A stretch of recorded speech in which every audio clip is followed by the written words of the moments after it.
Yeah, there you go. Hey, Lisa Crilley Mallis here with Impactive Strategies, and I'm with the fabulous Laura Licursi. And we just wanted to pop in a little bit and share some strategies from working from home. So, a little bit about me, like why should you even listen to me as I'm telling you strategies? Because right now, no matter where you pop in on the internet, everyone's telling you here's how you should work effectively from home. So here's the deal. My mission in life is to help teams and leaders figure out how to work through the day-to-day stuff as efficiently and effectively as possible so that they have the time and energy to tackle the big picture strategic things.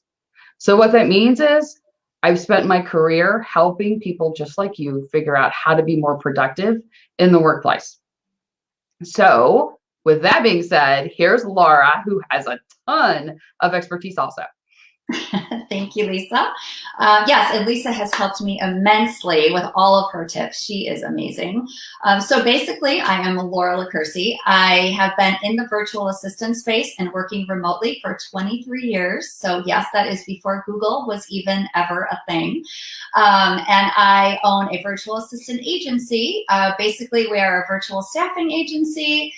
We help busy professionals and attorneys and small business owners go from being busy to productive so that they can delegate those tasks that are keeping them, stuck in the weeds in their business.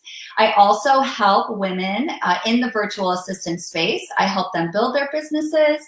I have resources for them, depending on where you are in your journey. We have all kinds of free stuff. So to say that, I know a little bit about working from home is probably an understatement, but to be honest with you, even right now with these circumstances, I'm struggling too. So that's why Lisa and I put our heads together, because we thought, you know what, if this is what we do for a living and we're having to readjust, I'm sure there's lots of others that are too. So what we're going to talk about again is basically how to work effectively and efficiently from home. So everybody in some form has been touched by this COVID-19 pandemic.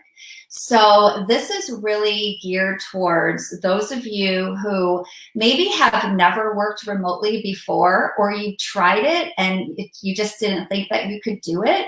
We're going to give you some tips on how to structure your day and be productive while you are working from home. And some of you have already mastered it, but now you have a lot thrown in there, right? You could have kids at home, a husband at home, family members at home. And it's really trying to figure out that schedule and see how you guys can all, work together. And then also, these are going to be tips that leaders and managers of teams can share this, with their employees or team members to give them, some guidance and support during this time. Our goal for all of you today is to figure out how do you master the day-to-day. This is the new normal, and this will be the new normal for a little while. And once you're able to figure out how to master this, then these skills, good news is they'll apply even when we go back to the next new normal, whatever that may be. So what you do today impacts your business 90 days from now. And as soon as you can start to be more proactive versus reactive, and I'm right there with Laura, I spent way too much time on Facebook yesterday, which is one of the reasons we're like, hey, we should do this on Facebook because everyone's hanging out there. But it's all right. We're in it. We're in it for a little while now. Let's figure out how to be the most proactive we can while we're there. So the first tip that I want to share with you is my favorite, biological prime time. Really quick, in general, the idea is that you have highs and lows throughout the day. And you may not be able to say right now, oh, my highest time in the day with my energy and focus is 2 o'clock or whatever it may be. But you know that there are parts of the day that you are more productive than others. So as you're creating your schedule, and it is my firm belief that everyone needs some structure. I have never worked with a client who didn't need some sort of structure. It's just we all need different amounts of structure. The piece that you want to make sure that you structure for your biological prime time is probably about 3 hours in the day where you can work on the toughest, most, where you need to concentrate the most, the really big stuff in your business and life. Give yourself that 3-hour block and match it up with that peak in your energy and in your attention. So as you're setting out the structure for your day, match your high focus activities with a time of day that you're best able to focus, about a 3-hour block, and eliminate all distractions. That is your golden time. That is the best piece of advice, honestly. That, Lisa, well, I'm sorry, not the best, but one of the best. Yes, it's important, though. It really is important to know that.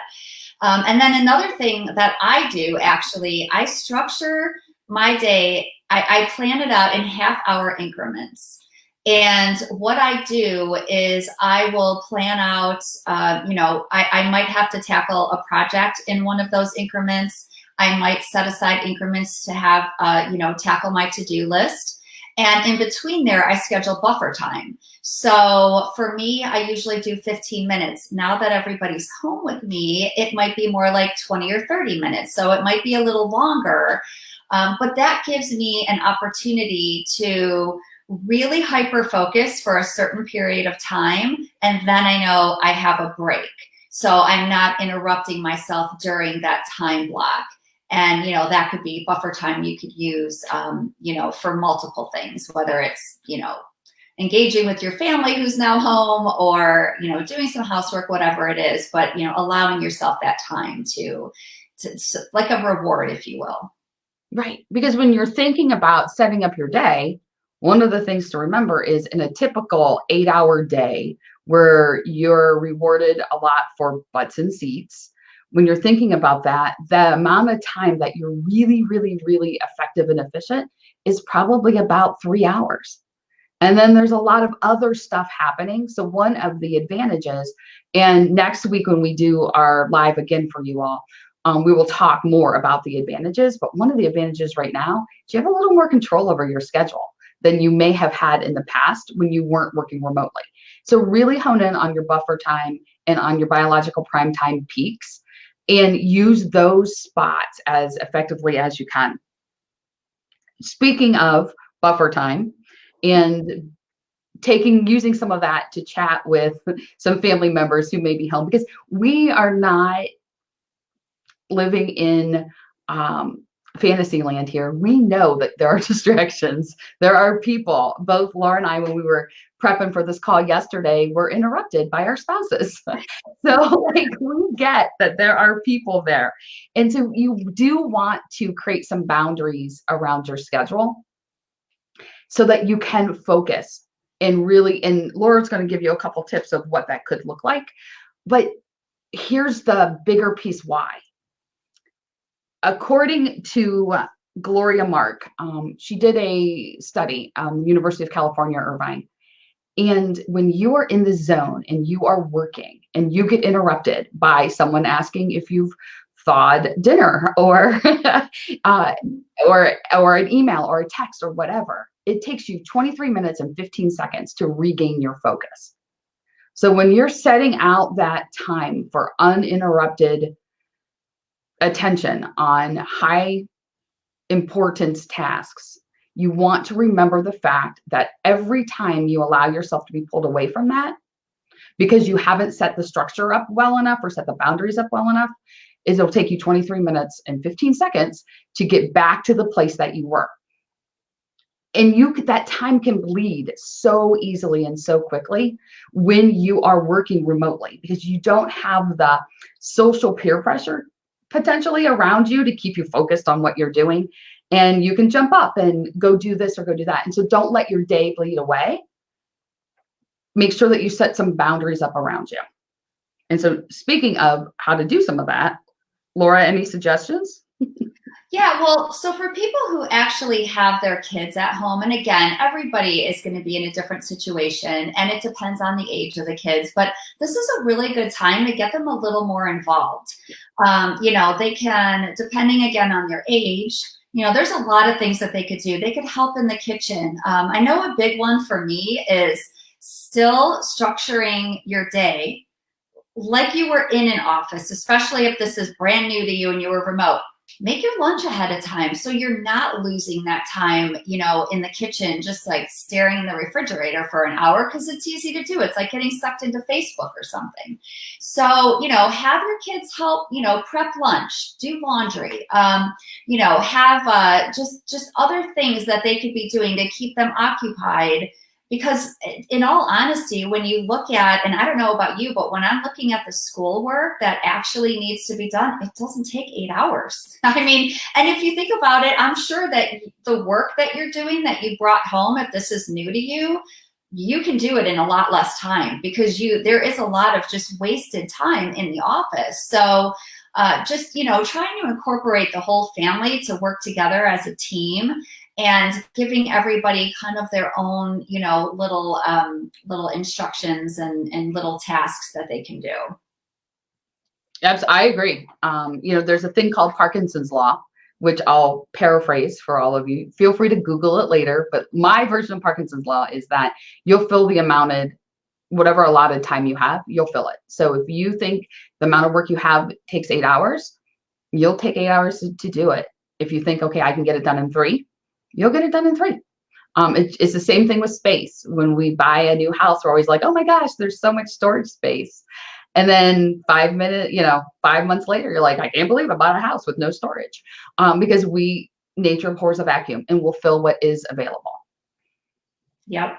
I mean, and that's one of the things that we always talk about, is how you really can be so much more efficient and actually cut your workday down when you are forced to hyper focus. So kind of leading into that, another really important piece is find a designated place in your house that you can work in.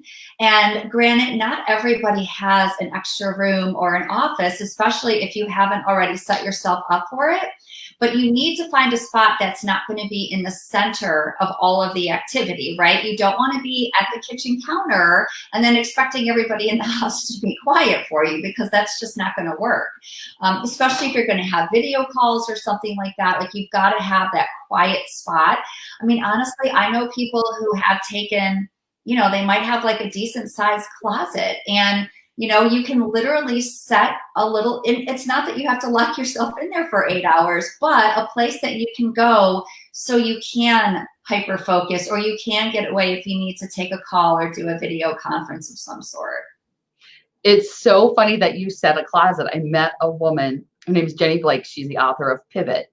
And I met her last week, and she actually uses her closet downstairs as her supplemental office when she's doing podcasts and things like that. And she said that's the place she can go, and she knows she's 1000% uninterrupted. Yep. So, I know, it's funny. It sounds funny, but I'm telling you, you do what you have to do, and you do whatever works for you. Exactly. So let's pretend for a moment, fast forward a couple days, and you've gotten to the place where you've figured out how to manage the people that are around you, and you can now focus on some of the other distractions that happen all the time. And one of the biggest one of those is email. And when Laura and I talk about how the skills you learn now, you'll be able to use in the future, when you master the email deal, like, you are set up for life. Remember, 23 minutes, 15 seconds every time you're distracted is how long it takes you to get back to where you started. How many times do you see the little icon float across the bottom of your screen saying you have email? Well, I'm promising you, you have email. You have email while you're watching this. There's email all the time. And so here's a couple strategies we're going to go a little deep here. We're trying to hit in some of this stuff higher level, just to give you some ideas of places to start if this is your first time working from home, or if you're in a place where you all of a sudden have people around you. We want to go a little deeper in the email piece for you, because this will apply to everyone. 1, think of the acronym AWE, AWE, awareness, work, and evaluation. And when you can figure out what is the email challenge, you then can do, that's your awareness. You then can use the W piece, the work piece, on what's the structure that you can set up around it, so that you can get to the E piece, which is evaluate. Because often we will create a solution and not realize the unintended consequences of our solution. And so that's why you always want to use the E part of awe to evaluate the solution put into place. So some people will say, don't check email in the morning. Other people will say, only check email once a day. What I want to tell you is we're all different. We all need different levels of structure. The way that you decide your email checking policy, and I need a fancier name for that. So if you're watching and you have a fancier name, let me know what it is. But the way that you check your email, or you set your email checking policy, is to think about what's an emergency in your business and how would they contact you for that emergency. Many of my clients, or when I come in and work in corporations, people will say to me, I have to be in my email every 20 minutes. And I say, well, why? Well, what if XYZ emergency happened? Guess what? If XYZ emergency happened, they're probably calling you on the phone. Not many emergencies are handled via email. So you want to think through, what would people be contacting you via email for? And how long would you want to respond? You teach people how to treat you. This may be an excellent time to retrain those people who are used to getting a 2-second response time from you. So think first, use your awareness. What truly, when do I need to be in my email? How, like, can I go an hour between checking it? Can I go 5 minutes? Can I go half a day? What is it? That's when you set up those dedicated times in your calendar and when you check email. Now, willpower is immortal. And I can tell you right now, most of our willpower is really small. There's a lot of distractions. There's a lot of stuff. There's a lot of unease. There's a lot of uncertainty. And so our willpower muscles right now are not super strong. You want to do what you can to eliminate the need to use a lot of willpower. So what I mean by that is, as you're setting up your structure, the W part of awe, the work part, think about how can you make it easy not to look at your email except for the times you've set it. Turn off the notifications. If you're in your inbox, you can turn it off to work offline or do not disturb or airplane mode. I always joke and say, your phone, turn it over. And people will say, is that an app? No, literally turn your phone over so that you can't see the fact that you have email. Set up the environment in a way that, in the structure in a way that you are not tempted to go in there. Then at the end of the day, at the end of the week, come back to the E phase of evaluate and see what happened. Do you need to check it more often? Can you stretch it further to check it? Because when you batch your tasks and do all your email at once, it takes so much less time than checking it all day long. Anything you want to add on email? Not on email, but I do it. I mean, you gave me that tip a long time ago. And so what I have got in the habit of doing is checking my email 3 times a day. So I check it in the morning, noon, and 4. Lately, obviously, with everything going on, I need to rein myself back in and get back to that schedule. But that was so helpful for me. Same with my phone. I turn my if I'm trying to get something done, I do the same thing with my phone. Do not disturb. Awesome. That's it. So the other thing too that we just wanted to kind of throw out there is, engaging again your kids and your spouses. And because when you are trying to get this work done and you're trying to hyper focus on these tasks, some of you might need to come up with other ways to keep people engaged. And like what my daughter right now, senior year of student teaching, right? And of course, there's no place for her to student teach. So she put it out there on Facebook that she's open to help, tutor, babysit, whatever it is. And that's what she's actually doing right now. So if you find yourself needing some time, find yourself needing some time, even if it's a couple hours in either the morning or the afternoon, so that you can really focus on something, See if you have a student or a high school student or a college student around you that you could pull in to maybe help your kids with their, with their schoolwork. Maybe it's just to take them outside, get out in the fresh air. Obviously no place that is crowded, but just to have somebody to keep them occupied. And honestly, sometimes that even goes for our animals. I mean, I know like our animals, sometimes they're like, oh my gosh, I just want to be next to you, on top of you, and barking while you're on the phone. So, just trying to find whatever your new normal is, and creating that schedule around it. And then having cues that your kids, your spouse, other family members will understand. And I've had to do this forever. So you could have, like, if you are going to be on a call and you don't want to be interrupted, put a green or a red sign out. Red means stop. Do not enter. Don't bother me. Do not, I'm sorry, but unless you're on fire, that, something's burning to the ground, do not bother me right now. And green means go. Hey, this is open time. I'm going to try to get some stuff done. If you need me, come on in.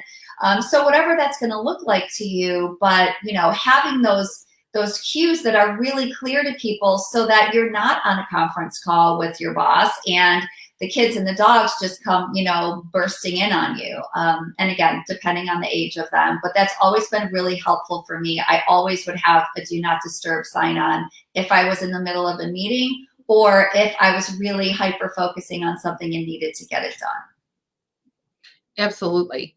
It's so my brain's going 50 other directions of things that I want to share with all of you right now. And I also know from an educational perspective, 20 minutes is pretty much the max when you're on video. That is easy to take the information, digest it, and move it into implementation. So Laura and I shared with you a number of tips today. And what will happen is you'll hear, oh, I already know that, and you'll dismiss it. Or you'll try to take every single thing we said today and move it into implementation immediately. So here's some friendly advice. One, if you're like, oh, I've already heard that, I totally know that, ask yourself, am I doing it right now? Because you may have heard it 1,000,007 times, but you may not actually be using it. So that's one piece of advice for you. The second piece of advice for you right now is pick just one strategy that we gave you. If you're a manager and you're thinking your workforce has never worked remotely, maybe just talking to them about biological prime time and helping them there would be the perfect piece to help them get settled in, or a dedicated workspace. Like, think through for your own productivity, and for those of you who are responsible for a number of employees, think through what can you share with them also. We're in this place now. This is it. This is our new normal. And being able to work proactively and effectively and efficiently in this spot just sets you up for success moving forward. So here's what Laura and I are committing to you right now. We will be on every week until this new normal becomes an old normal and we get a new normal. And so we'll be here every week. We will be here Wednesday, the 25th at 12 o'clock noon Eastern time. Join us. Between now and then, we have a request for you. Let us know what your specific situation is that we can dig into. We want to answer your specific questions. Today was a lot of high level stuff. We want to help you with the specific needs, especially as you start to get better at this skill and your needs change. Post in a comment below. If you're watching this video after the live and after the replay on social media and you're getting it in an email, hit reply to the email, give us some ideas, and we will dig into them. For sure, next week, we are going to talk about how to embrace this new normal, because there are some great things about the fact that we are mostly working remotely. Like, there's some really cool things that you can take advantage of that you wouldn't have had the opportunity to do a couple of weeks ago. So we are definitely going to hit that next week, but we want to know what else you want to know.